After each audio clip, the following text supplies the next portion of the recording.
धन्यवाद। नमस्कार। 5 राज्यों में चुनाव शुरू हो रहे हैं, तो आपने जमकर कैंपेनिंग की है, तो आपको कहीं पर लगा कि बीजेपी के खिलाफ कोई एंटी इनकम्बेंसी सेंटिमेंट या कुछ ऐसे वेव कुछ लगा आपको? वैसे चुनाव घोषित होने के बाद मैं किसी राज्य का दौरा नहीं कर पाया हूं, क्योंकि इलेक्शन कमीशन ने कुछ मर्यादाएं रखी थी और मेरा प्रयास रहता है कि मैं मर्यादाओं का पालन करूं। लेकिन वर्चुअली मुझे बीच बीच में कार्यकर्ताओं से बातचीत करने का अवसर मिला है। चुनाव का समय हो या न हो, भारतीय जनता पार्टी संगठन में हो या सरकार में हो, हम हमेशा जनता जनार्दन की सेवा में लगे रहते हैं। और जब सरकार में होते हैं तो बहुत अधिक तीव्रता से, अधिक विस्तार से सबका साथ, सबका विकास, इस मूल मंत्र को लेकर के जी जान से जुटे रहते हैं। और मैं इस चुनाव में भी सभी राज्यों में देख रहा हूं कि भारतीय जनता पार्टी के प्रति लहर है। भारी बहुमत से भारतीय जनता पार्टी जीतेगी और भारतीय जनता पार्टी को सेवा करने का मौका इन सभी 5 राज्यों की जनता देगी। और ये भी सही है कि जिन राज्यों में हमें सेवा करने का मौका मिला है, उन्होंने हमें परखा है, हमारे काम को देखा है और उसका परिणाम होगा। पहले के जमाने में पॉलिटिकल फील्ड में एनालिसिस करते समय एक शब्द पॉपुलर हो चुका है, एंटी इनकम्बेंसी। मैं समझता हूं कि हमारे देश में वक्त बदला, लेकिन कभी कभी टर्मिनोलॉजी नहीं बदली। और ये कारण ये है कि पहले जो सरकारें चलती थी वो फाइलों पे हस्ताक्षर करना, मनमर्जी के लोगों की फाइल को प्रायोरिटी देना,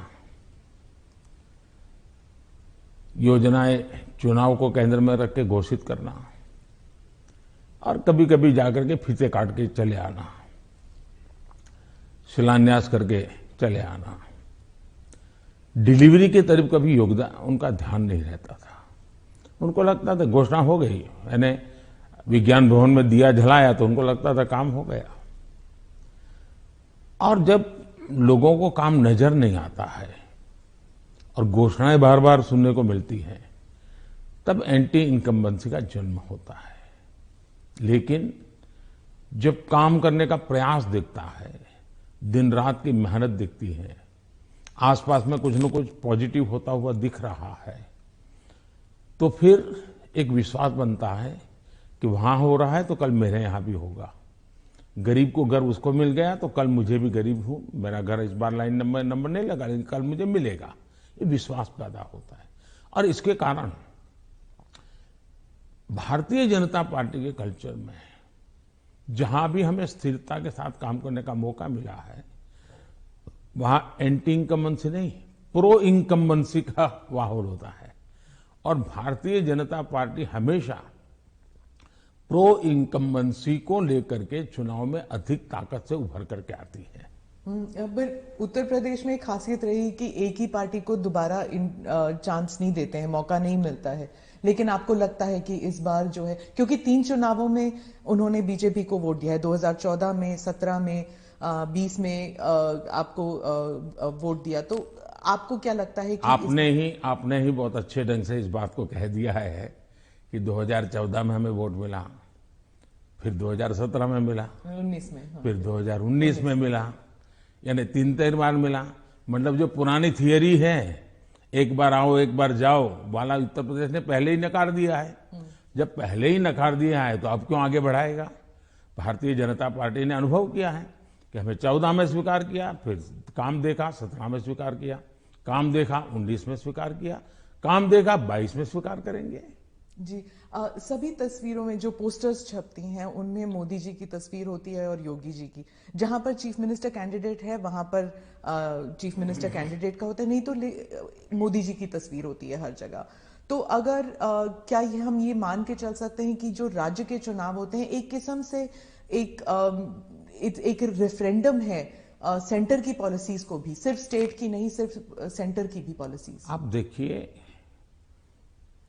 भारतीय जनता पार्टी एक कलेक्टिव लीडरशिप में विश्वास करती है, सामूहिकता में विश्वास करती है और हम स्तर पर सामूहिक रूप से काम करने के आदी हैं। वो तस्वीर प्रधानमंत्री की नहीं है, वो भारतीय जनता पार्टी के कार्यकर्ता की तस्वीर है जिसको नरेंद्र मोदी कहते हैं।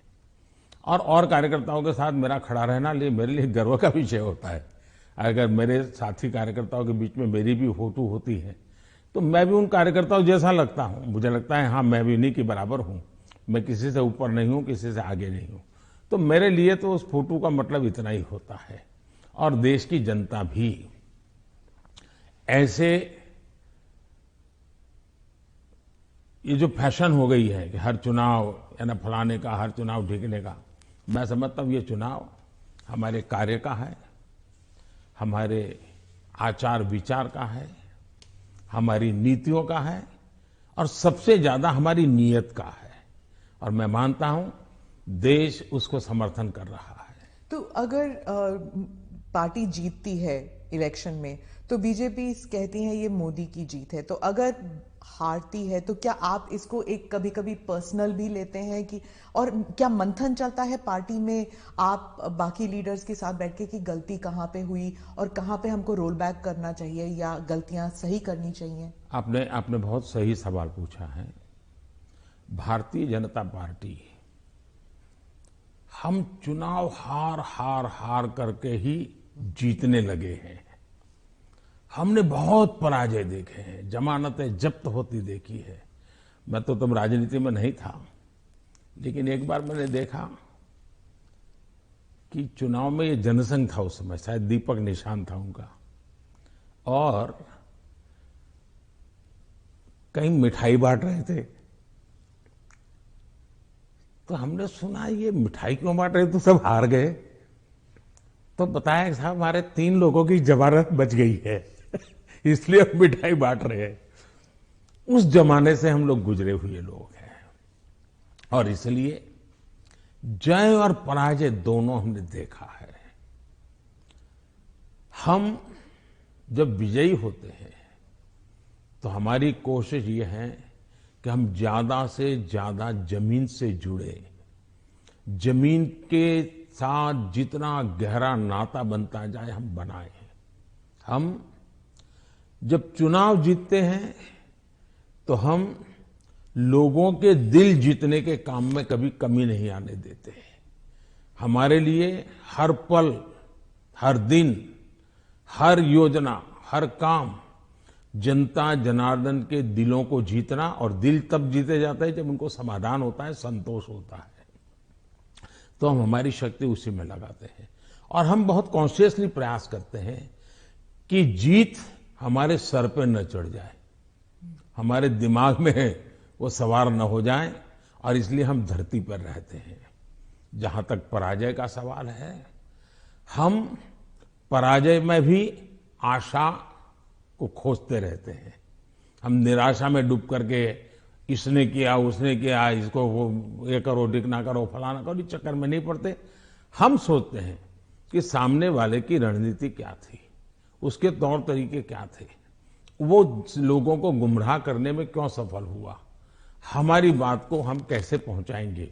हम औरों का भी अभ्यास करते हैं, हमारा भी अभ्यास करते हैं, हम स्थितियों का भी अभ्यास करते हैं, हम उस प्रकार के योजनाओं का भी अभ्यास करते हैं और फिर हम आगे की रणनीति बनाते हैं। हम हर चुनाव से सीखते हैं, चुनाव जय का हो या चुनाव पराजय का हो।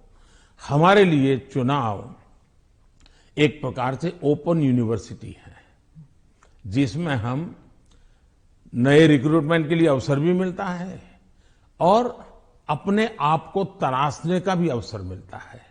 तो हम चुनाव को एक प्रकार से हमारा एजुकेशन का पीरियड मानते हैं। आप योजनाओं की बात कर रहे थे। अखिलेश जी कहते हैं कि उत्तर प्रदेश में कोई योजनाएं आपकी नहीं थी, माने नहीं बीजेपी की नहीं थी, वो उनकी अपनी योजनाएं हैं। आप अपना अपनी जामा पहनाते हैं और आप अपनी उपलब्धि बताते हैं उसे। मुझे बहुत आनंद होता है जब ये सुनता हूं तो।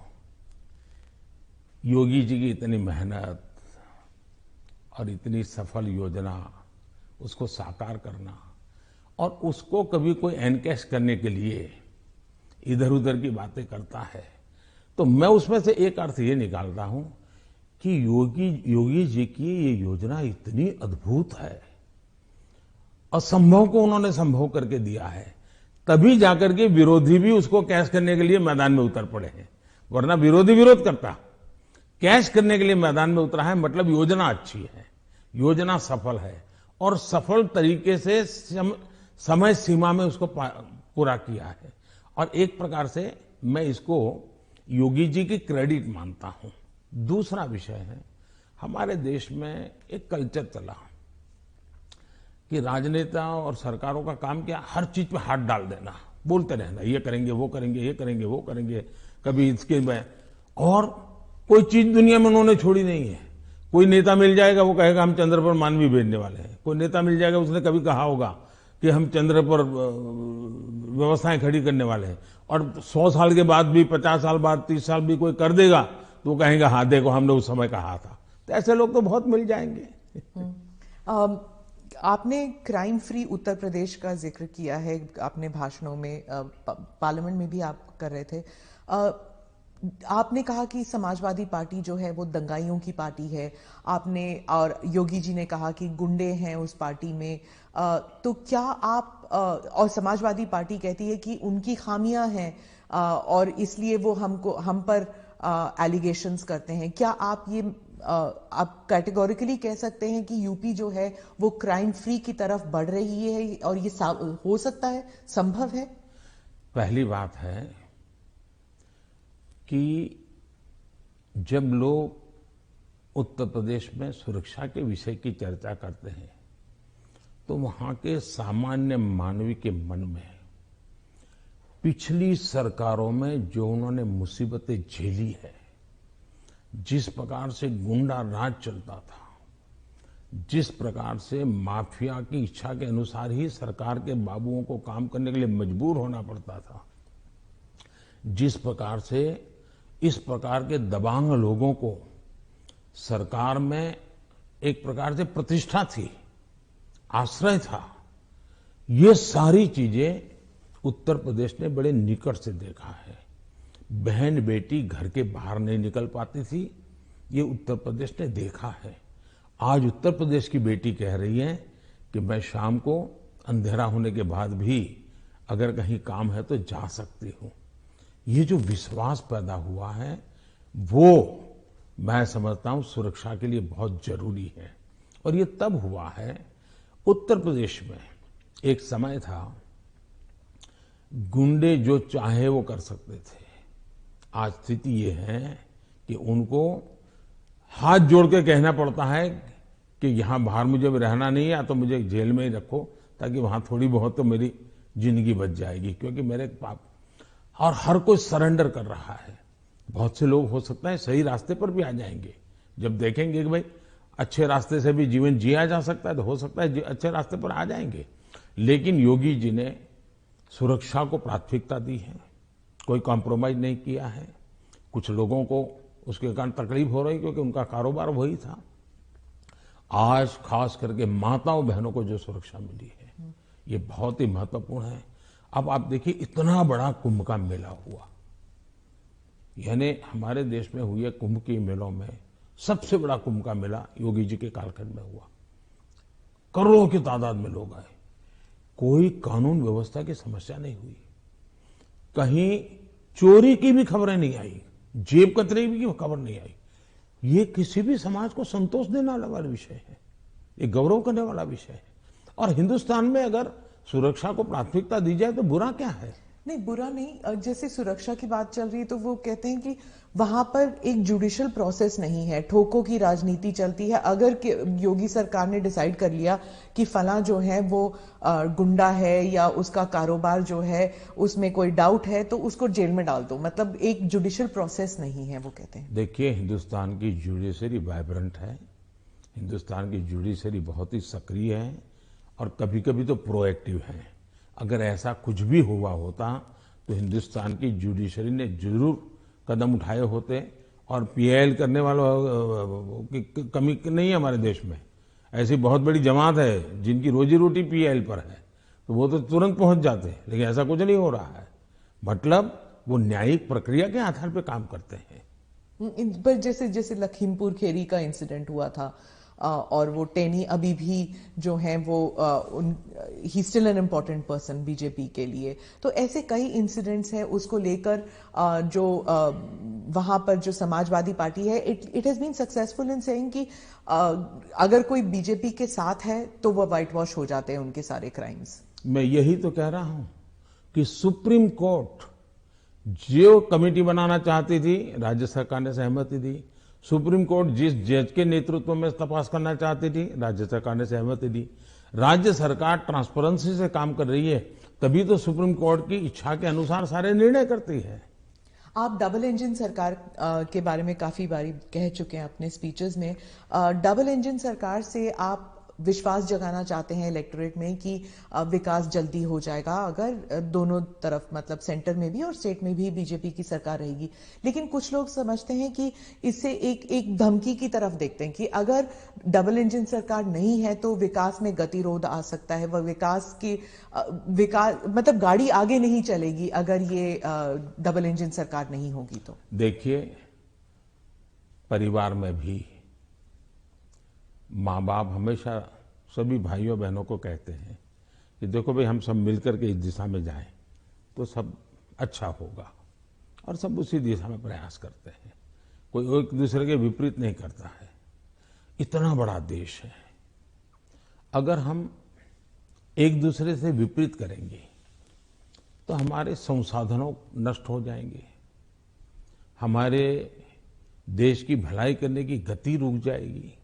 और इसलिए देश के लिए बहुत आवश्यक है कि लोगों के कल्याण के काम हम मिल बैठ के करें और ज्यादा तेजी से करें। और उसमें भी अगर हम राजनीति करने जाएंगे, मेरा राज्य है, मैं मेरी मर्जी से करूंगा, ऐसा करेंगे तो कितना नुकसान होता है। मैं एक योजना बताता हूं। अब जैसे आयुष्मान भारत योजना, आयुष्मान भारत योजना गरीब जो बीमारी में है उसको 5 लाख रुपए तक बीमारी में स्वस्थ होने के लिए सहायता करता है। भारत सरकार करती है, पैसे भारत सरकार दे रही है। राज्यों को तो लेना है, देना कुछ नहीं है। कुछ राज्यों में अपनी अपनी योजनाएं हैं, हमें कोई इससे इतराज भी नहीं है। हम नहीं कहते कि योजना बंद करो, लेकिन इससे फायदा ये होता है कि मान लीजिए उत्तर प्रदेश का कोई नागरिक है और केरल गया हुआ है और वहां उसको कुछ हो गया, तो ये योजना ऐसी है कि केरल में भी उसको ट्रीटमेंट मिलेगी। उसको उत्तर प्रदेश में ही बीमार होगा तो लाभ होगा, ऐसा नहीं, केरल में भी। इसका मतलब कि आयुष्मान भारत योजना से जोड़ना मतलब दोनों इंजन जुड़ जाएंगे तो गरीबों को लाभ होगा कि नहीं होगा। लेकिन कुछ राज्य ऐसे हैं जिनको लगता है नहीं, हम आयुष्मान भारत से नहीं जोड़ेंगे। दिल्ली में क्या ऐसी सरकार है। अब दिल्ली का नागरिक हिंदुस्तान के किसी कोने में जाएगा और वहां कुछ हुआ तो उसको वो लाभ नहीं मिलेगा। अब क्या कारण है कि इसका विरोध किया जा रहा है?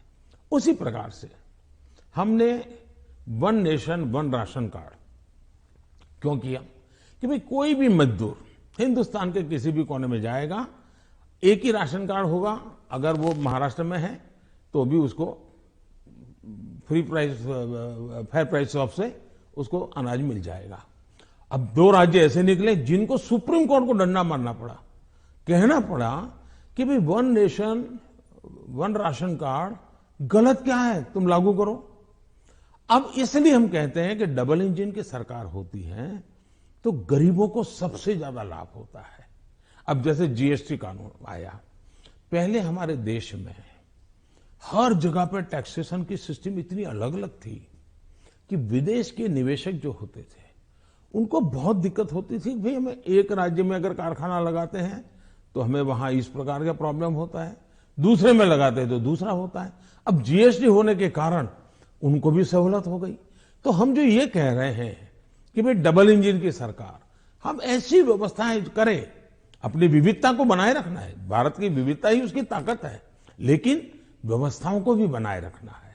और इसलिए हम कहते हैं कि जब डबल इंजन लगता है तो ताकत बहुत बढ़ जाती है, हमारी शक्ति वेस्ट नहीं होती है। हमें इसका उपयोग सिर्फ और सिर्फ देश का कल्याण, गरीबों का कल्याण, देश के युवाओं का भला, इतना ही हमारा अर्थ है।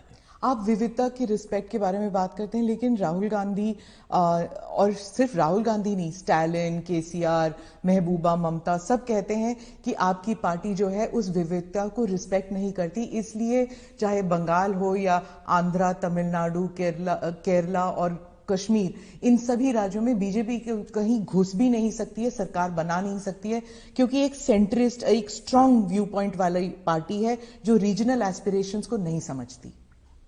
पहली बात ऐसी है कि भारतीय जनता पार्टी एक ऐसी पार्टी है जिसका ये मत है कि देश के विकास के लिए हमें रीजनल एस्पिरेशंस को एड्रेस करना ही चाहिए।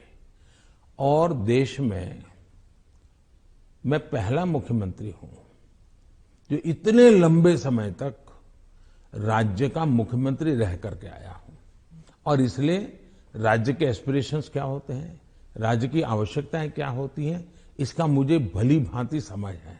और इसी के कारण हम हिंदुस्तान के सभी राज्यों की भला, अब देखिए मैं दुनिया के मेहमान आते हैं तो पहले उनको दिल्ली में ही आना और जाना हो जाता था, मैं ऐसा नहीं करता हूं। आप ट्रंप को लेके गुजरात, मैं उनको अलग अलग जगह पर, मैं चाइना के राष्ट्रपति को ले गया तमिलनाडु, मैं फ्रांस के राष्ट्रपति को ले गया उत्तर प्रदेश, मैं जर्मन चांसलर को ले गया कर्नाटका, और तब तो कांग्रेस की सरकार थी।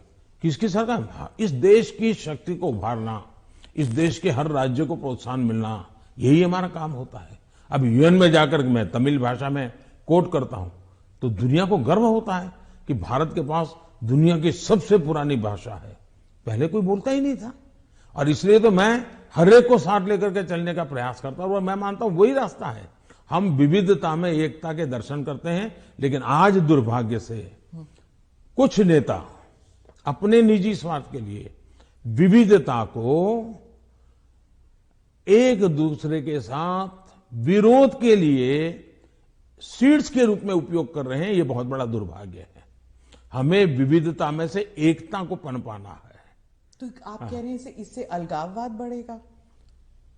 पिछले 50 साल का अनुभव यही है, उन्होंने यही किया है, हर चीज पे देश को बांटो, राज करो, और उसी में से अलगाव पैदा होता है। लेकिन भारत का चरित्र ये नहीं है, भारत के नागरिकों का चरित्र ये नहीं है। आप इसको एक do you see it as a threat कि अगर इसे अभी नहीं रोका जाएगा तो सेपरेटिस्ट एलिमेंट्स आ जाते हैं कि जैसे अगर कश्मीर का अलग बात है, नॉर्थ ईस्ट की बात अलग है, लेकिन अगर आप द्रविड़ मूवमेंट को देख लेंगे या कहीं और राज्य में देख लेंगे, अगर रीजनल एस्पिरेशंस को बढ़ाया जाता है तो क्या एक यूनिटी फैक्टर में कोई देखिए हमने दरार पड़ सकता है? मैं बताता हूं काम करने का तरीका कैसे होता है। हमारा ये मत है सामाजिक न्याय। भारत जैसे देश में इतनी विविधता भरा समाज व्यवस्था, और अगर सामाजिक न्याय के सिद्धांत में हम थोड़ा सा भी ऊंचे नीचे करेंगे तो हमारे देश को बहुत नुकसान होगा। इसलिए समाज का छोटे से छोटे तबके के व्यक्ति को भी विकास में पूरा सहयोग मिलना चाहिए और विकास के लिए अवसर मिलना चाहिए। जैसे समाज के अंदर सामाजिक न्याय की आवश्यकता है, वैसे ही राष्ट्र में भी कोई एक इलाका बहुत आगे बढ़ जाए और कोई इलाका पीछे रह जाए तो कभी भी देश का भला नहीं होगा। हमारे यहां सर्वांगीण विकास होना चाहिए, सर्वसमावेशक विकास होना चाहिए, सर्वस्पर्शी विकास होना चाहिए, सर्वहित में विकास होना चाहिए।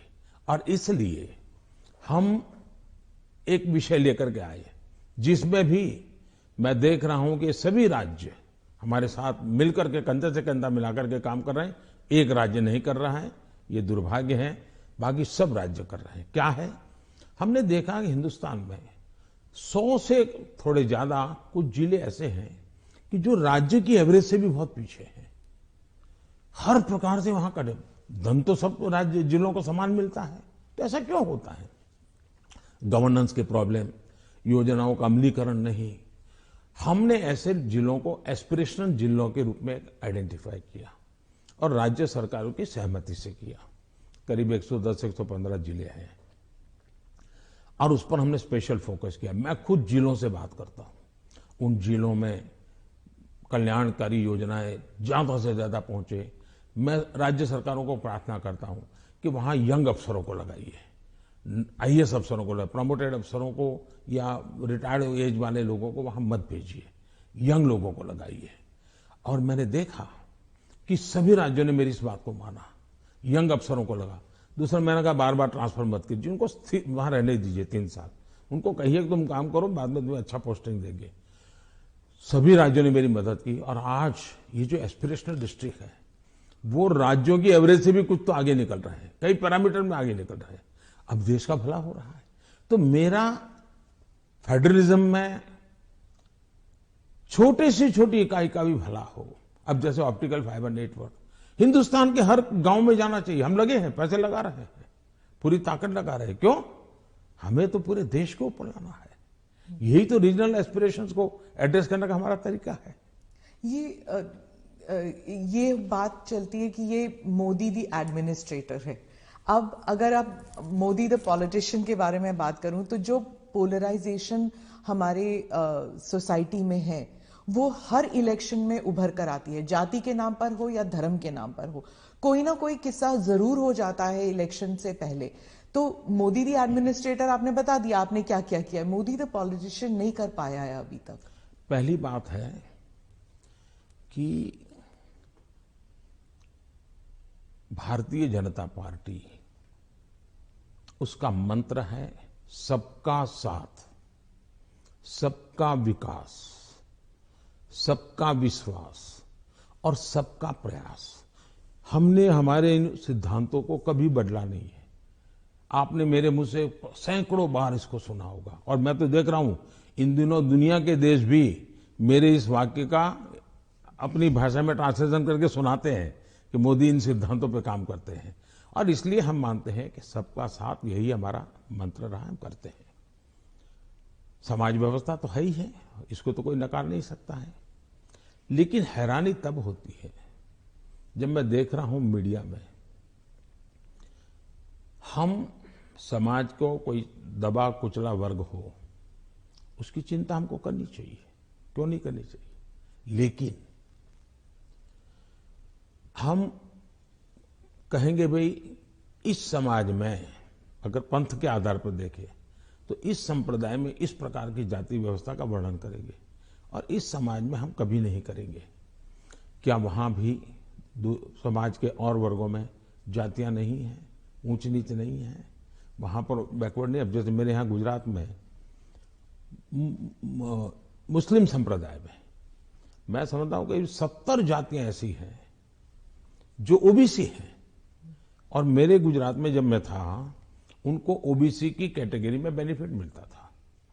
लेकिन कभी मैं मीडिया में नहीं देख रहा हूं कि भाई वहां कितने ओबीसी को टिकट मिला, वहां कितने पिछड़ों को टिकट मिला, कुछ नहीं। तो ये इस प्रकार की राजनीति कौन करते हैं जी?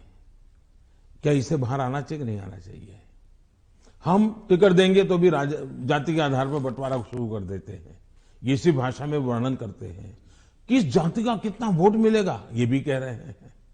हम ये सारी भाषा को बदलना चाहिए और इसलिए सबका साथ सबका विकास हम उसी मंत्र को लेकर के चलना चाहते हैं, ताकि हमारा मत है कि देश की एकता देश को आगे ले जाने के लिए बहुत आवश्यक है। पर जो अल्पसंख्यक हैं वो दरार में गिर जाते हैं, वो जो फिशर्स होते हैं उनमें गिर जाते हैं। जो वो आपने तो कई सारे उदाहरण दे दिए जहां पर वो जैसे आपने कहा कि कार्ड यहां पर भी इस्तेमाल हो सकता है, वहां पर भी इस्तेमाल हो सकता है, बहुत सारी योजनाएं हैं। लेकिन जब ऐसे पोलराइजेशन के जो किस्से हो जाते हैं तब क्या होता है, मीडिया में भी आ जाता है, और जब मीडिया में आता है minorities are not safe in India, international media में भी आ जाता है।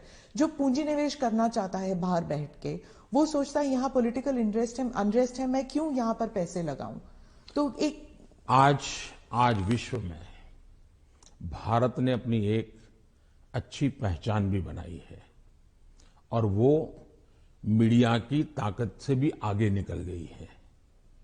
अब जहां तक मीडिया का सवाल है, वो क्यों ऐसा करते हैं, किसके कारण करते हैं, किसके लिए करते हैं, किसके कहने से करते हैं, किसके दबाव में करते हैं, ऐसे विषयों पर मेरा टिप्पणी करना उचित नहीं है।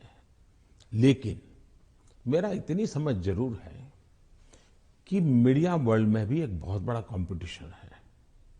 उनको भी टिकने के लिए, अपने व्यापारिक हितों के लिए भी बहुत जिद्दोजहद करनी पड़ रही है। वो भी एक एलिमेंट है मीडिया की, कुछ मजबूरियां भी हैं उनकी। इस सबके बावजूद भी हमारी बात दुनिया में पहुंची है, इन्हीं लोगों के माध्यम से पहुंची है, क्योंकि अच्छे लोग भी हैं, नहीं है ऐसा नहीं है। जहां तक विदेश का मीडिया का कुछ सवाल है, दुनिया में मैंने देखा है कि कोई ही देश होगा, रेयर एक्सेप्शन, मैं भारत की बात नहीं कर रहा हूं, मैं बाहर की बात कर रहा हूं, कि जहां का मीडिया अपने देश के हितों के खिलाफ कुछ करता हो। कभी नहीं करते। तो कभी कभी ये मीडिया हाउस भी उनके देश के हितों के लिए भी, देशों के बीच की जो स्पर्धा होती है तो एक लाइन ड्रॉ करते हैं, तो उनकी एक अपनी दुनिया है, चलने दीजिए। लेकिन आप देखिए क्या कारण है कि आज सबसे ज्यादा एफडीआई है भारत में, क्या कारण है सबसे ज्यादा एफआईआई है, क्या कारण है इतना निवेश आ रहा है, क्या कारण है कि जब आयुष्मान कोरोना आया, दुनिया के 150 के करीब देश भारत की दवाई के लिए, मुझे लगातार हिंदुस्तान, दुनिया के मैक्सिमम लोगों ने मुझ पर टेलीफोन करके दवाइयां मांगी होगी। तो भारत की प्रतिष्ठा है तभी तो कर रहे हैं। और इसलिए ये जो हम 24 घंटे हेडलाइन के भरोसे राजनीति करते हैं, उनकी मजबूरियां होगी। मैं तो दुनिया के लोगों के सामने सत्य लेकर के जाता हूं, सच्चाई पहुंचा के रहता हूं और दुनिया को भारत की तरफ आकर्षित कर रहा हूं। और पीएलआई इसके अभी अभी हम लाए, कितना बड़ा रिस्पांस मिल रहा है जी, कितना समर्थन मिल रहा है। समाजवाद के बारे में आपने कहा कि जो समाजवादी पार्टी है ये फेक सोशलिस्ट हैं, नकली सोशलिस्ट हैं। तो समाजवादी है कौन फिर उत्तर प्रदेश में? क्योंकि अर्थशास्त्री कहते हैं कि बीजेपी जो है वो पहले इकोनॉमिक पॉलिसीज में राइटिस्ट थी, फिर वो सेंट्रिस्ट हो गई, अब वही समाजवाद बन गए हैं। पहली बात है, भारतीय जनता पार्टी जनसंघ के जमाने से हमारी आर्थिक सिद्धांतों की चर्चा आप सुनोगे तो यही रही है कि हम देश की जनता पे भरोसा करते हैं, देश की जनता के सामर्थ्य पर भरोसा करते हैं। सरकार की नीतियां उनको अवसर देने वाली होनी चाहिए और हम वो नीतियां बना रहे हैं कि उनको सबसे ज्यादा अवसर मिले। दूसरी बात है, हमारा मत है, गवर्नमेंट है no business to do a business. अब ये कहां समाजवाद के साथ बैठता है? ये तो समाजवाद के खिलाफ है। सरकार का काम है गरीब के लिए भोजन की चिंता करो, सरकार का काम है गरीब के लिए घर बनाओ, सरकार का काम है गरीब के लिए शौचालय बनाओ, सरकार का काम है गरीब को पीने का शुद्ध पानी दो, सरकार का काम है गरीब अगर बीमार है तो उसको इलाज की व्यवस्था करो, सरकार का काम है गरीब गांव-गांव तक कुछ रास्ते बनाओ, लोगों को जाने आने की सुविधा करो। सरकार का काम है कि हमारा देश का एग्रीकल्चर ताकत जो है विश्व के बाजार में कैसे पहुंचे, इसके लिए कुछ व्यवस्था करो। छोटे किसान, उसको दरकिनार किया गया, उसकी चिंता करो। और मेरी प्राथमिकता यही है, मुझे लोगों को घर देना है, मुझे गरीबों को शौचालय देना है, मुझे गरीबों को धुएं से मुक्त करना है, मुझे गरीबों को घर में शुद्ध पीने का पानी पहुंचाना है, मुझे गरीब के बच्चों को पढ़ाना है। अगर कोई इसको समाजवाद कहता है तो मुझे ये समाजवाद मंजूर है, तो वो क्योंकि मैं समाज के लिए हूं। लेकिन मैं जो चर्चा करता हूं नकली समाजवाद, वो ये है, ये पूरी तरह परिवारवाद है। लोहिया जी का परिवार कहीं नजर आता है क्या? वो भी तो समाजवादी थे। जॉर्ज फर्नांडिस का परिवार नजर आता है क्या? वो भी समाजवाद थे। नीतीश बाबू हमारे साथ काम कर रहे हैं, वो भी तो समाजवादी हैं। परिवार कहीं नजर आता है क्या? ये समाजवादी लोग हैं। लेकिन ये लोग देखिए, पूरा परिवार। मुझे एक बार किसी ने चिट्ठी भेजी थी, मैं तो भूल गया आज। उन्होंने कहा कि इनके परिवार से, ये सपा जो है उत्तर प्रदेश का, 45 लोग ऐसे थे जो किसी न किसी पद पर थे। एक ही फैमिली के 45 लोग। और किसी और ने मुझे कहा कि उनके पूरे परिवार में 25 साल की उम्र के करीब करीब सभी व्यक्ति को चुनाव लड़ने का मौका दिया गया है। क्या ये परिवारवाद का लोकतंत्र के लिए खतरा है? इसलिए मैं कह रहा हूं। तो अखिलेश और जयंत दोनों कहते हैं कि परिवारवाद सिर्फ उनकी पार्टी में नहीं, आपकी पार्टी में भी है। राहुल गांधी भी कहते हैं कि परिवारवाद से जुड़े मतलब सेकंड जनरेशन लीडर्स तो आपकी पार्टी में भी हैं। बहुत बहुत फर्क है। ये फर्क, अच्छा सवाल पूछा आपने। मैं थोड़ा विस्तार से जवाब दूंगा, बुरा मत मानिए। लेकिन देश की जनता को मैं झूठ के सामने सत्य समझाना चाहता हूं। एक परिवार से अनेक लोग जनता के बीच में जाएं, एक परिवार से 2 लोग जाएं, 3 लोग जाएं और जनता उनको चुनाव करके भेजे, वो एक राजनीति का पहलू है। लेकिन दूसरा, एक परिवार के लोग ही उस पार्टी के अध्यक्ष बने, उस पार्टी के ट्रेजरर बने, उस पार्टी का पार्लियामेंट्री बोर्ड बने। पिताजी अगर नहीं कर सकते हैं तो बेटा अध्यक्ष बने, बेटा नहीं कर सकता है और बूढ़ा हो गया है तो उसका बेटा अध्यक्ष करे, पिता नहीं रहे तो पुत्र करे। ये जो विरासत और वारसा बारिश के रूप में चल रहा है, डायनेस्टी के रूप में चल रहा है, कोई डायनेमिक्स है ही नहीं, ओनली डायनेस्टी। ये जब बनता है, पार्टी परिवार की बन जाती है। और आप देखिए हिंदुस्तान की बर्बादी कहां से हो रही है। जम्मू कश्मीर से शुरू करिए, 2 पार्टियां मेन रही वहां, दोनों परिवार की पार्टियां हैं। अभी तक उसका कोई नया नेता देखा ही नहीं। आज देश में जो 18 से 40 साल की उम्र के लोग हैं, उन्होंने इन पार्टियों के जितने नेता देखे, एक ही परिवार के देखे हैं। दोनों पार्टी, पंजाब में देखिए परिवार वाली पार्टी, आप हरियाणा में देखिए परिवार की पार्टी, उत्तर प्रदेश देखिए परिवार की पार्टी, झारखंड देखिए परिवार की पार्टी, आप तमिलनाडु में जाइए परिवार की पार्टी। ये परिवार ही पार्टी चलाता है। परिवार जो चाहे उनका भला। ये लोकतंत्र के लिए बहुत से बड़ा खतरा है। एक पार्टी के 2 लोग अगर एमएलए बन गए, एमपी बन गए, तो वो पार्टी परिवार की नहीं बनी है। और ये दोनों को फर्क समझना होगा। कोई ऐसा कह करके इतने बड़े पाप से भाग जाए, ये नहीं चल सकता है। और मेरा मत है, परिवारवादी पार्टियां लोकतंत्र का सबसे बड़ा दुश्मन है, क्योंकि लोकतंत्र के मूलभूत सिद्धांतों को ही वो नकारता है। दूसरा, जब परिवारवादी राजनीति चलती है, परिवार ही सर्वोपरि होता है। परिवार को बचाओ, पार्टी बचे या न बचे, परिवार को बचाओ, देश बचे या न बचे, ये जब होता है तब सबसे पहले कैजुअलिटी कौन सी होती है? परिवारवादी राजनीति में कैजुअलिटी कौन सी होती है? बेटा जैसा भी होगा लेकिन वही अगला अध्यक्ष बनेगा। तब सबसे बड़ी कैजुअलिटी टैलेंट की होती है। और सार्वजनिक जीवन में जितनी ज्यादा अधिक टैलेंट आए बहुत जरूरी है। इसलिए राजनीतिक दलों का लोकतांत्रिकरण ये बहुत आवश्यक है। परिवारवादी पार्टियां नए अच्छे नौजवानों को राजनीति से आने से रोकते हैं। मान लीजिए कोई नौजवान है जिसको भारतीय जनता पार्टी में नहीं जाना है, लेकिन बाकी कहीं पर उसको जगह ही नहीं है, कहां जाएगा? क्योंकि बाकी में तो है भाई उसके परिवार का मैं नहीं हूं, तो थोड़े दिन तो मेरा उपयोग होगा, बाद में मुझे फेंक देंगे, मैं उनके काम आऊंगा, तब तो चलूंगा, लेकिन मैं राज्य की भलाई के लिए काम करूंगा तो मैं नहीं चलूंगा। सब नौजवान डर रहे हैं सार्वजनिक जीवन में आने से।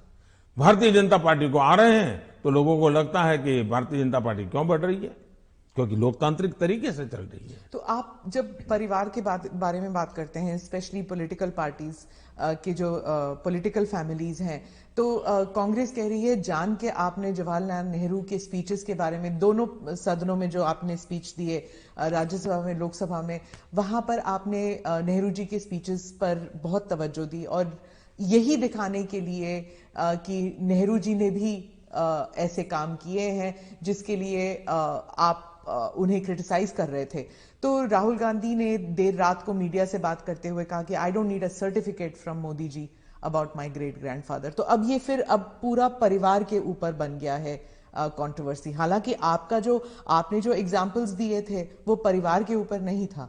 पहली बात है, मैंने किसी के पिताजी के कुछ नहीं कहा है, मैंने किसी के दादाजी के लिए कुछ नहीं कहा है, नहीं मैंने किसी नाना जी के लिए कहा है, नहीं मैंने किसी की माताजी के लिए कुछ कहा है। मैंने देश के प्रधानमंत्री ने क्या कहा वो कहा है, और सरकार एक कंटिन्यूटी होती है, और इसलिए एक प्रधानमंत्री के ये विचार थे तब क्या स्थिति थी, आज के प्रधानमंत्री के ये विचार है क्या स्थिति है, और देश का ये हक बनता है। अब दूसरा, बार बार हमें कहा जाता है आप नेहरू जी का नाम लेते नहीं, आप नेहरू जी का नाम, अब हम लेते हैं तो भी मुश्किल हो रहा है। मुझे समझ नहीं आ रहा है कि इतना डर किस बात का है। प्रधानमंत्री जी, 2014 से आप कांग्रेस मुक्त भारत की बात करते हैं। अब वो 60 से कम सीटें हैं कांग्रेस पार्टी की, और उत्तर प्रदेश में तो नंबर 4 पर है। तो आप इतना वक्त क्यों लगा रहे थे अपने स्पीच में कांग्रेस के ऊपर? पहली बात है कि देश की जो आज हालत है उसमें सबसे जिम्मेवार कोई मुख्य धारा है तो कांग्रेस की धारा है। इस देश को जितने प्रधानमंत्री मिले ना, उसमें से अटल जी को और मुझे छोड़ करके सारे प्रधानमंत्री कांग्रेस कुल के ही थे। इसके कारण देश में एक कांग्रेस की कार्यशैली ही राजनीति में एक प्रकार से मुख्य धारा बन गई।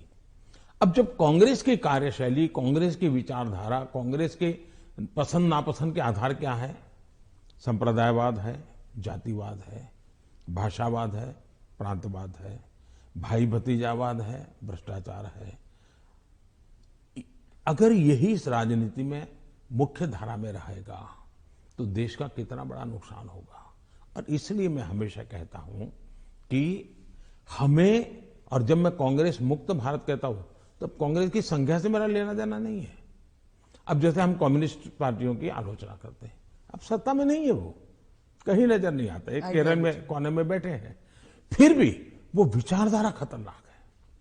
उसी प्रकार से कांग्रेस ने जो राजनीति में की चरित्र की मुख्य धारा बनाई हुई है वो देश को तबाह कर रही है। अगर अच्छी कार्यशैली होती है, अच्छे तौर तरीके होते हैं तो देश आज से पहले बहुत आगे निकल चुका होता। बहुत रुका हुआ, ठहरा हुआ, जनता ने कुछ कर लिया तो कर लिया, ये हुआ है। उत्तर प्रदेश पे ही वापस आती हूँ। वहां पर जो ऑप्टिक्स की बात कर रही हूँ, जो पहले चरण में जो चुनाव होने वाले हैं, ऑप्टिक्स में ऐसे लग रहा है जैसे दो युवा नेता हैं, अखिलेश और जयंत, और दूसरी तरफ बहुत ही पावरफुल योगी जी और मोदी जी, जो सरकारी मशीनरी का दुरुपयोग कर रही है, कह रहे हैं, और उनके साथ है ईडी, उनके साथ है जुडिशरी, उनके साथ है मीडिया।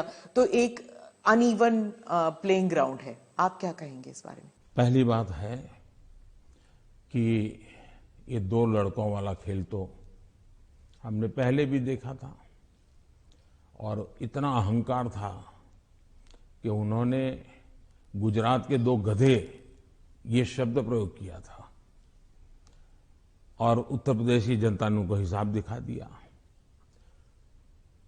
और एक बार तो दो लड़के भी थे और एक बुआ जी भी उनके साथ थी, फिर भी उनके हाल नहीं बना, क्योंकि उत्तर प्रदेश इस प्रकार के जोड़ से अगर किसी को 25 साल पर मताधिकार मिलता है, मान लो 25 साल पर चुनाव लड़ने का हक मिलता है, मान लीजिए, मताधिकार तो 18 साल में मिल जाता है, लेकिन 25 साल पर उसको चुनाव लो। लेकिन कोई पिताजी ऐसा कहे कि देखो मेरा ये बेटा है वो 10 साल का है, ये बेटा है 15 साल का, दोनों 25 के हो गए, उनको चुनाव लड़ने दो, तो कोई लड़ने देगा क्या? तो इस प्रकार की मेलजोल से चलता है क्या?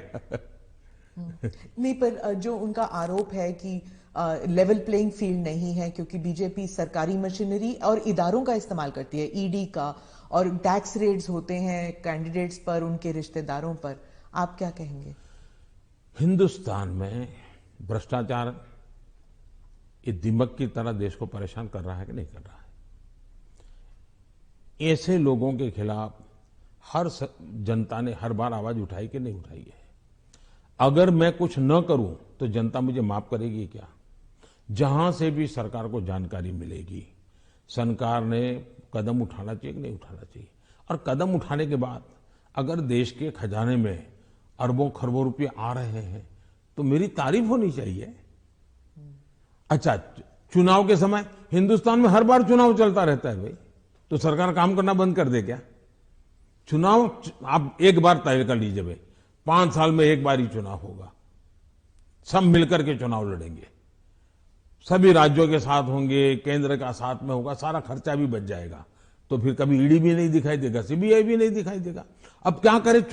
वो तो सरकारी दफ्तर है, वो अपने अपने तरीके से काम करते हैं, वो स्वतंत्र तरीके से काम करते हैं, चुनाव बीच में आ जाता है, करेंगे क्या? वो तो अपने टाइम टेबल से चलते रहते हैं, जहां से उनको जानकारी मिलती है करते हैं, सरकार का उसमें कोई रोल भी नहीं होता है।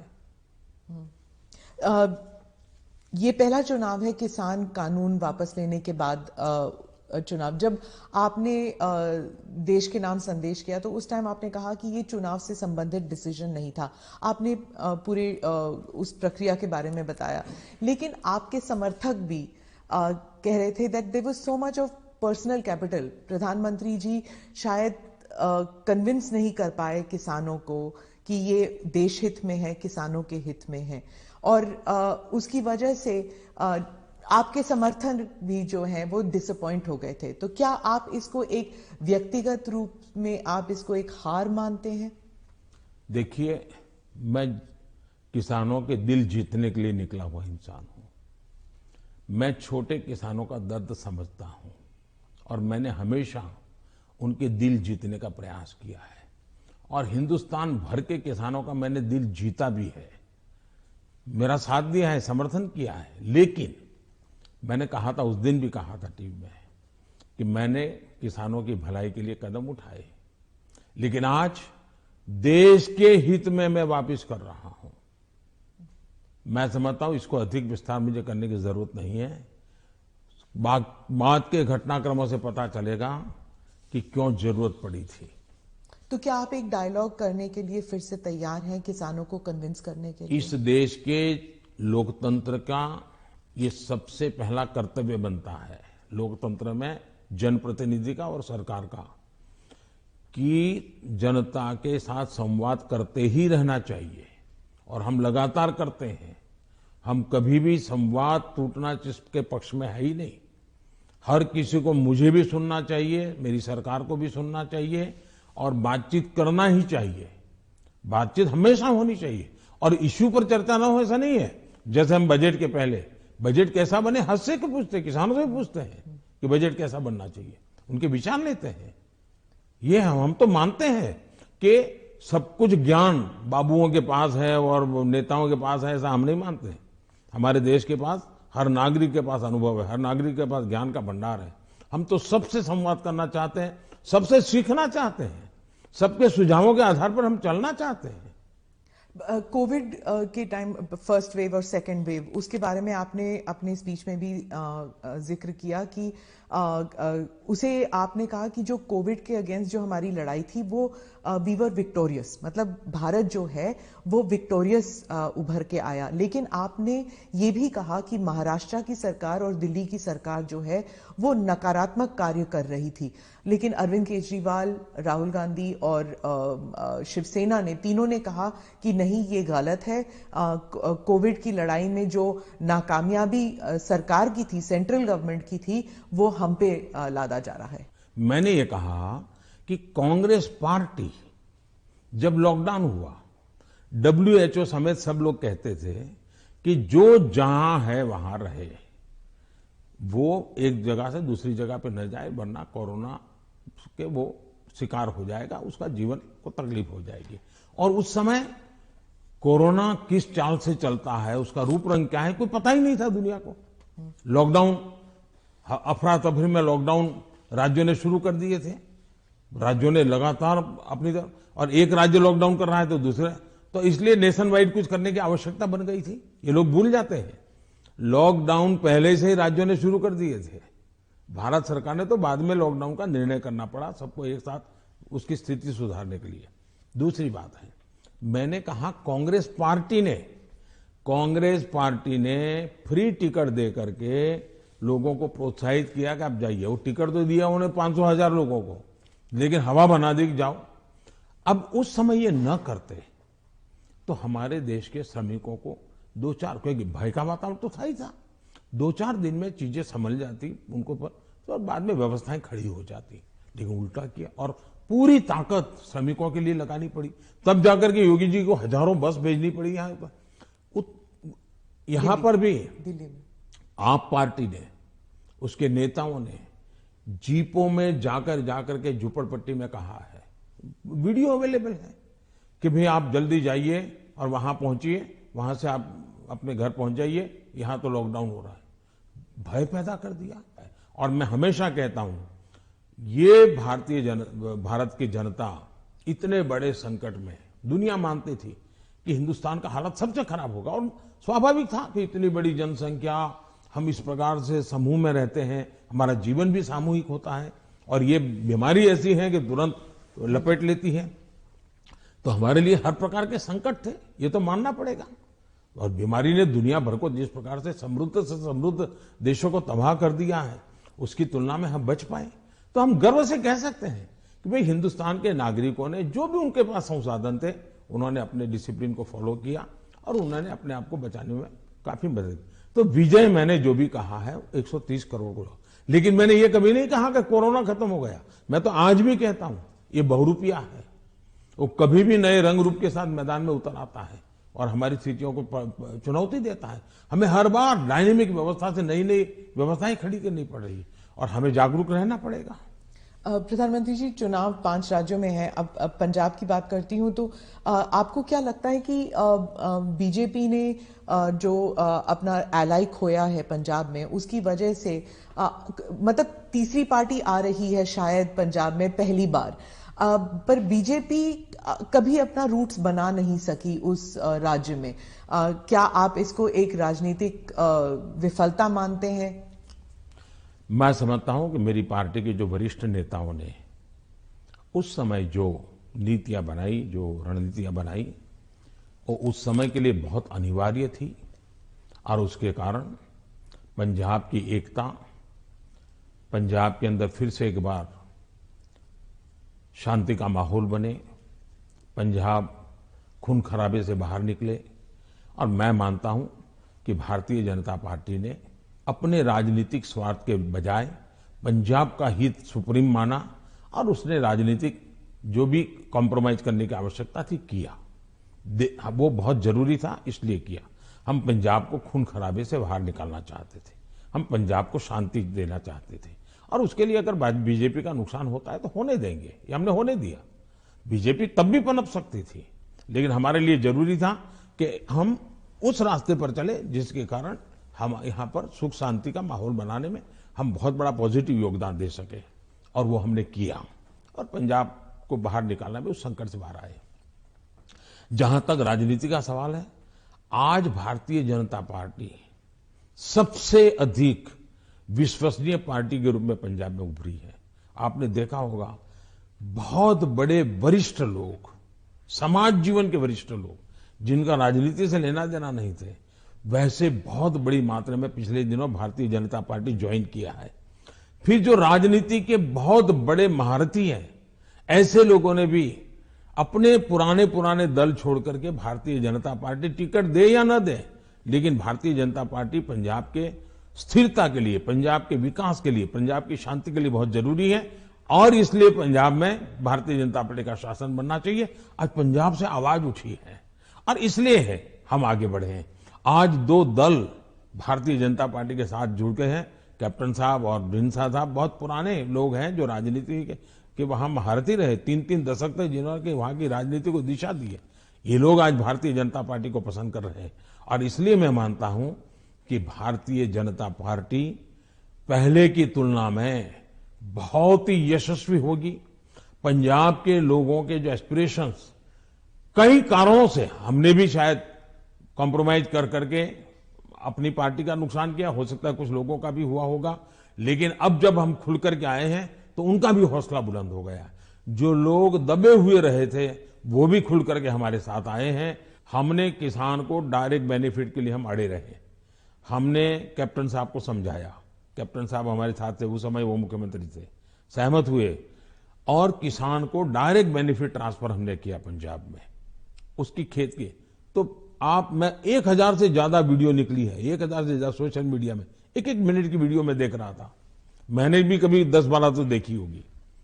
किसान कह रहा है कि मेरा खेत तो उतना ही है, मेरी फसल वही है जो मेरे 20, 25, 30 साल से हम कर रहे हैं, पैदावार भी उतनी है, लेकिन मेरे घर में इतने रुपये पहले कभी नहीं आए जितने मोदी जी की सरकार ने डायरेक्ट बेनिफिट ट्रांसफर का निर्णय किया और किसान को जो माल है उसका पैसा सीधा बैंक में खाते में उसके जाएगा। तो सारे बिचौलिए गए, कट जो होता था वो गया और मुझे मेरा पूरा पैसा मिला। ये छोटा किसान आज भारतीय जनता पार्टी का जय जयकार कर रहा है। जी, आप जब गए थे पंजाब तो आपका काफिला ब्रिज पे अटक गया था और आपने किसी ऑफिशियल को कहा कि आपने चीफ मिनिस्टर को कही है मैं जिंदा वापस जा रहा हूं। बहुत सारी इन्वेस्टिगेशन भी चल रही है सिक्योरिटी को लेकर, लेकिन उस वक्त आपको कैसे महसूस हुआ था, क्योंकि आप पंजाब से पता नहीं कब से जुड़े हुए हैं? मैं इस पूरे नॉर्थ से पार्ट से मेरा बहुत निकट नाता रहा है। मैं पंजाब में बहुत रहा हूं, मैं पंजाब की मेरा बड़ा नाता रहा है। मैं मेरी पार्टी का काम वहां करता था। मैं पंजाब के लोगों की जो वीरता है ना, मैंने देखी है। पंजाब के लोगों के दिल को मैं जानता हूं। मैं आपको एक उदाहरण बताता हूं। मैं अपनी पार्टी का काम करता था। उस समय तो ये आतंकवाद बड़ी एकदम हालत बड़ी खराब थी, शाम के बाद कोई निकल नहीं पाता था और मैं शायद मोगा में थे या तरन तारण में था, मुझे याद नहीं है आज, और मुझे अगले स्टेशन पे जाना था, लेकिन कार्यक्रम के कारण देर हो गई। मैं और मेरे ड्राइवर दो ही थे, हम निकले और दुर्भाग्य से हमारी गाड़ी खराब हो गई रास्ते में। तो हम कोशिश कर रहे थे लेकिन गाड़ी चल नहीं रही थी। उस वक्त एक पुरानी एम्बेसडर मेरे पास थी, धक्के भी लगाए, कोशिश की, तो खेत में 2-3 लोग थे, सरदार थे, वो दौड़ते हुए आए। उन्होंने भी धक्के लगाने में मदद की लेकिन गाड़ी नहीं चली। फिर हमने कहा भाई नजदीक से हमें कोई मैकेनिक मिलेगा कि नहीं मिलेगा? तो साहब यहाँ तो अभी तो कोई मिलेगा नहीं, बहुत दूर दूर है। फिर उन्होंने मुझे कहा कि देखो भाई, तुम्हें बुरा न लगे तो एक बात करो। मैंने कहा क्या? बोले तुम गाड़ी यहाँ छोड़ दो, तुम और तुम्हारा ड्राइवर खेत में हमारे साथ चलो, हमारी वहाँ झोपड़ी है, वहीं खाना खा लो और रात को रुक जाओ। सरदार परिवार जिस प्रकार से उन्होंने मुझे संभाला, उन्होंने कहा भाई कुछ भी हो तुम सुबह जाना, अब यहीं रुक जाओ। बाद में उनको पता चला मैं तो भाजपा का कार्यकर्ता हूं। वो कहा ठीक है भाई, तुम भाजपा के हो, कुछ भी हो, तुम आज रात मेरे यहाँ रुको। मैं हैरान हूं जी, खेत में उन्होंने अपनी जो छोटी सी जगह होती है उसमें रखा, मेरा खान पान की व्यवस्था की और सुबह उनका बेटा जाकर के एक मैकेनिक को ले आया, गाड़ी ठीक की और मैंने पंजाब का ये दिल देखा है जी। इन सरदारों के भावों को जानता हूं मैं इतने। और मेरे तो गुजरात में, मेरे कच्छ में अंदर इतने मेरे परिवार हैं सरदार। मैंने जब लखपत में गुरुद्वारा का भूकंप में नुकसान हुआ था, मैं वहां गया देखने के लिए, मुझे बड़ा दर्द हुआ। तो मैं ऐसे ऐसे कारीगरों को लाया राजस्थान वगैरह बाहर से कि वैसा ही मुझे गुरुद्वारा बना के दो जो गुरु नानक देव जी के जहां चरण पड़े थे। बनाया दोबारा। आज कच्छ के अंदर जो हमारे सरदार परिवार है, बहुत बड़ी मात्रा में है, खेती करते हैं। जब वो इसका बात का वर्णन, उनकी आंखों में से आंसू आ जाता है जी। और मैं अभी कुछ दिन पहले भी एक वर्चुअल मीटिंग में मैंने उस गुरुद्वारा में सबसे बात की। मेरा इतना लगाव रहा है जी। आपने देखा होगा, एक किताब है पढ़ने जैसी है सरकार की, शायद अंग्रेजों के जमाने में जी भी सिख कौम के लिए नहीं हुआ है। अंग्रेजों के जमाने में, कांग्रेस के जमाने में तो हुआ ही नहीं है। ऐसे अनेक काम मैंने देश के कल्याण के लिए, हमारे सिख भाइयों की वीरता का सम्मान करने के लिए किए हैं। और मुझे गर्व है। चुनाव की जगह पर है, लेकिन मैं मानता हूं ये मेरे देश के वीर जवान है, मेरे देश के सच्चे किसान हैं। उनके कल्याण के लिए मैं जितना कर सकूंगा मैं करता रहूंगा। तो क्या उस दिन आपको ऐसे लगा कि ये राजनीतिक आंदोलन था, इसलिए ऐसे हुआ? ऐसा है कि इस विषय में मैंने पूरी तरह मौन रखा हुआ है, क्योंकि सुप्रीम कोर्ट स्वयं इसको गंभीरतापूर्वक इस बात को देख रही है। मेरा कोई भी वाक्य पूरी जो चल रहा है उस पर प्रभाव पैदा करे, यह उचित नहीं है। जो भी है सुप्रीम कोर्ट के द्वारा जांच कमेटी निकालेगी, जो सत्य होगा देश के सामने आएगा, और हमें तब तक इंतजार करना चाहिए। जी, आपने दोनों स्पीच में, राज्यसभा में भी और लोकसभा में भी, आपने कई बार कांग्रेस पर हमला किया, और कांग्रेस पार्टी कहती है कि आपने राहुल गांधी के जो एलिगेशंस थे, चाहे बेरोजगारी पर हो या भारत चाइना पर हो, आपने उसका जवाब नहीं दिया, उल्टा उन पर वार किया। तो पहली बात यह है कि हमला करने वाली भाषा न मैं जानता हूं, न मेरी वो प्रकृति है। लेकिन तर्क के आधार और तथ्य के आधार पर सदन में मैं कोई बात बताऊं, वो मीडिया के लिए गरम गरम मसाला बनाने के लिए हमारा शब्द उपयोग होता होगा। हम हमला नहीं करते, हम संवाद करते हैं। वाद विवाद भी होता है, टोका टाकी भी होती है, और वो विषय मैं बहुत हंसते हुए इसको स्वीकार करता हूं। मैं इसके कारण मुझे कोई नाराजगी नहीं होती। और मैंने हर विषय के तथ्य दिए हैं, हर विषय को तथ्यों के आधार पर बात की है। कुछ विषयों पर सदन में हमारे विदेश मंत्रालय ने विस्तार से कहा है, कुछ विषयों पर हमारे रक्षा मंत्रालय ने विस्तार से कहा हुआ है, और कुछ विषयों पर जरूरी जहां था वहां मैंने भी कहा है। और इसलिए इस प्रकार से जो सुनते ही नहीं है, जो सदन में बैठते ही नहीं है, अब उनकी कमेंट पर मैं जवाब क्या दूंगा? आपने कहा कि आपने मन बना लिया है, 100 साल आप पावर में नहीं आना चाहते, तो मैंने भी मन बना लिया। आपने क्या मन बनाया? हमने मन बना लिया है कि अब राष्ट्र को हम उस बुराइयों की तरफ जाने नहीं देंगे। हम देश में जनहित के लिए जीने वाले, जनहित के लिए जूझने वाले, जनता जनार्दन के सपनों को पूरा करने वाली व्यवस्थाओं को ही बनाएंगे, उसी को बढ़ाएंगे, उसी को चलाएंगे। जरूरत पड़ेगी तो उसको साथ देंगे। यही हमारा रहेगा रास्ता। हम जो देश को तबाही के रास्ते पर ले जाने वाले जितने तरीके हैं वो नहीं आने देंगे। ANI के साथ बात करने के लिए धन्यवाद। बहुत बहुत धन्यवाद। नमस्कार।